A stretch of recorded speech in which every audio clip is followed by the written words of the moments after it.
The sky above the Rockies was darker than night itself.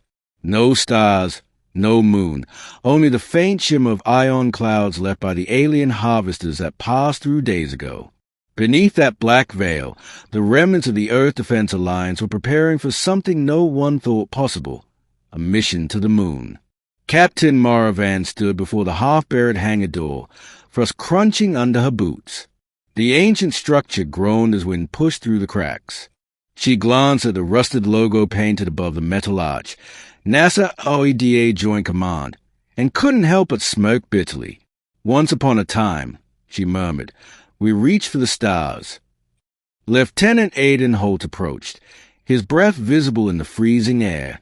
Now we're just trying to stay alive long enough to reach one more time. Mara looked over the wreckage. Engineers were piecing together the Shuttle Endeavour 2, once a relic in a museum, now their only chance of leaving Earth. Cables sparked. Drones carried fuel canisters. The entire base buzzed with grim determination. Systems are 90% operational, Holt said. Reactors online. Guidance arrays patched. But the oxygen tanks... still leaking. Yeah, we'll only have about 6 hours of breathable air once we're up there. Then we'll make every second count, Mara said firmly. Holt gave her a wary look. You really think the signal's human? I don't think, she replied. I hope.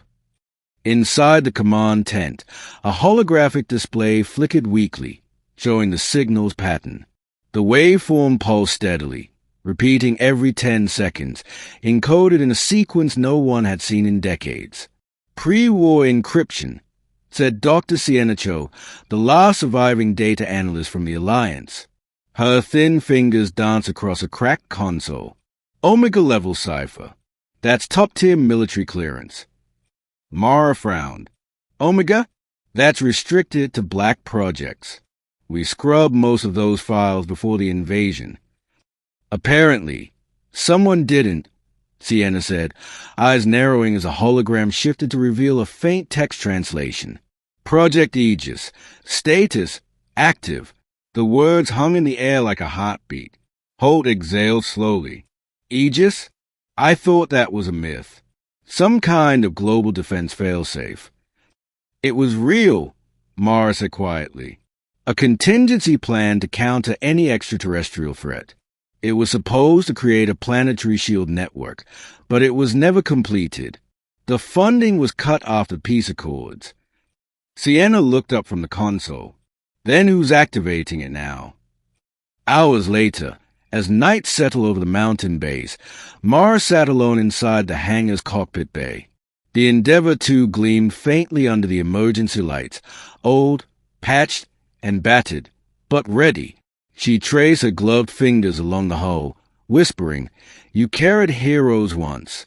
Just one more flight. Old girl. That's all I ask.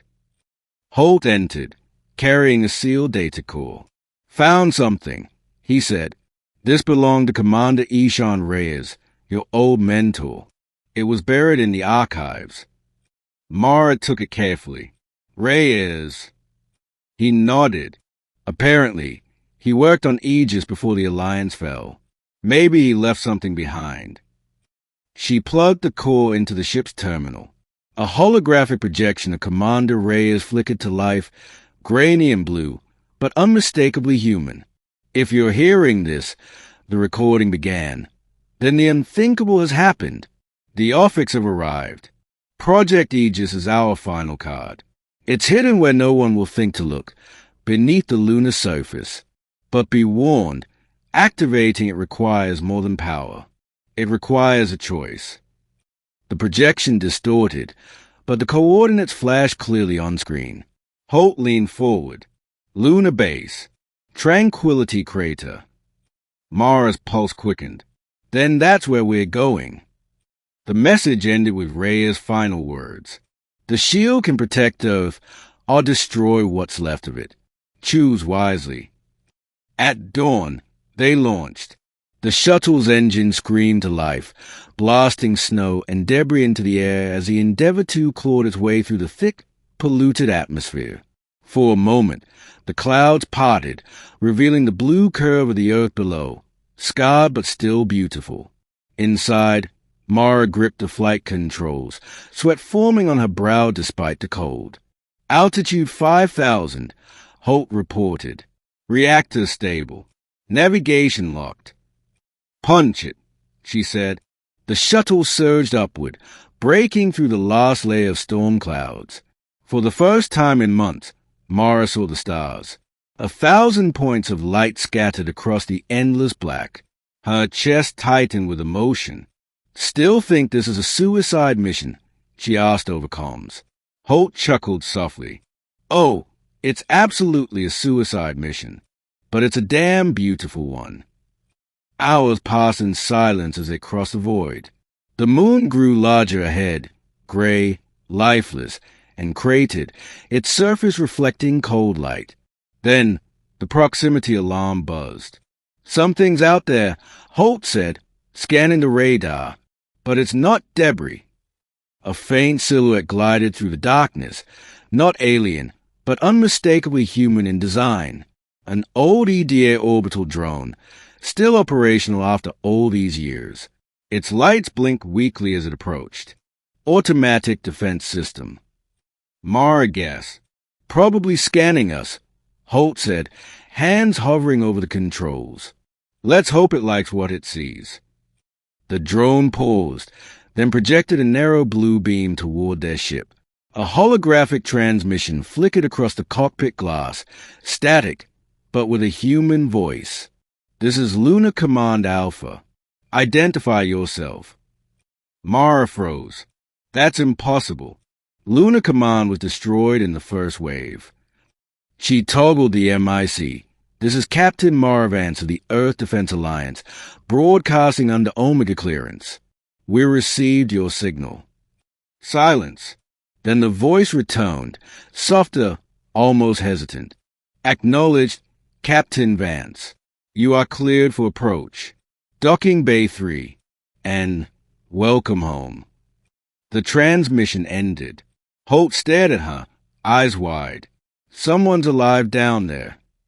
Mara's jaw tightened. "Then let's find out who."